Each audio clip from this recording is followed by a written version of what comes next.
48 days. That was the length of time between November 13th, when the tragedy occurred in Moscow, and December 30th, when Bryan Kohberger was arrested in Pennsylvania. And while there are many things that Bryan could have done during these 48 days, if he is guilty of this crime, there are two things that I am positive that he did not do at all. The two things that I highly doubt Bryan was able to do was get a good night's sleep and getting to enjoy reliving the crime.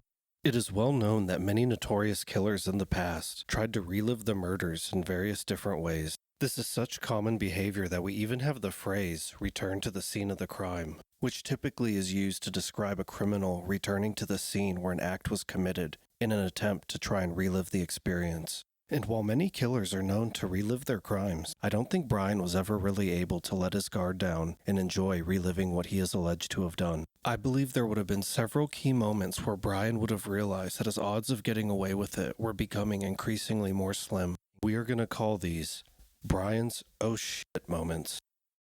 Oh shit moment number 1. From the moment the attacks were over and Bryan was walking out of the house, he would have been 100% aware of the fact that he had lost his knife sheath.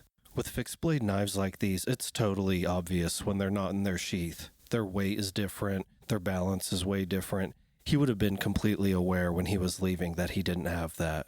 I believe that bumping into the roommate scared him and made him feel like he had to get out of there as quick as possible. I also believe that was his reason for returning to the house later on in the morning after the attacks. I think he was trying to build up the courage to re-enter the house to find his knife sheath.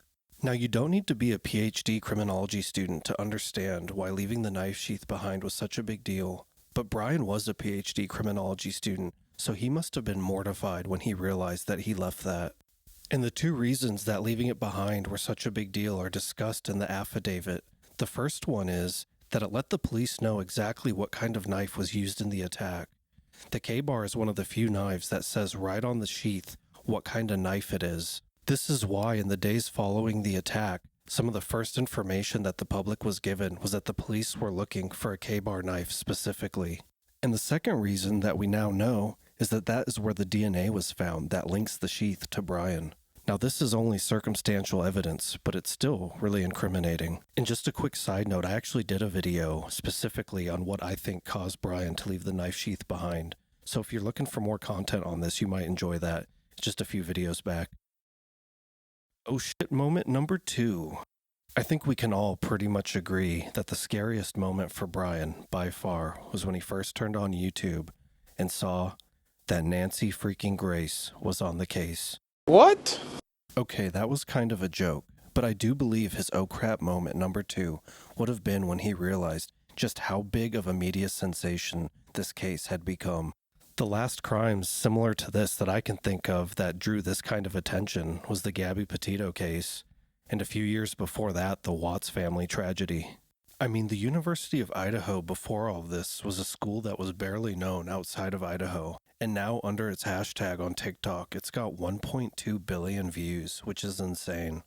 With so much interest in the case, it was never going to be able to be swept under the rug until some answers were given. And also, with so many people interested, it was bound to generate a ton of tips, which by the end of January, the police had over 15,000 tips in relation to this case. I think any enjoyment that Bryan might have had in trying to relive the crime would have been short-lived and quickly replaced with paranoia and fear as he saw the nonstop coverage that this case was attracting.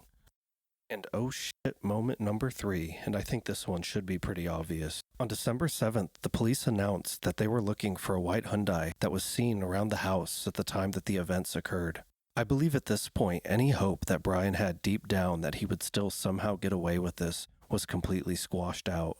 They already had the knife sheath, every news outlet was talking about this case 24/7, and now they're looking for the type of car that Bryan drives. I think at this point, his paranoia levels would have been through the roof. The funny thing is, going back to the affidavit, which outlines the route that he took when he left the house on King Road, he took the worst way possible. According to police, this is the route Bryan took to leave the neighborhood after the attacks occurred. This is actually one of the nicer neighborhoods in Moscow and not one of the areas that's mainly dominated by student housing. These are nice, modernized houses where families live. This is where there's going to be a lot of Ring cameras and other types of cameras just all over the neighborhood. And now to put this into perspective, if you zoom out here, there's that same neighborhood in the bottom right, but this is the normal route that anybody would take from this part of Moscow to get to Pullman. As you can see, you pass a whole lot of nothing. This is just an arboretum. Here's a golf course. This is a farm over here.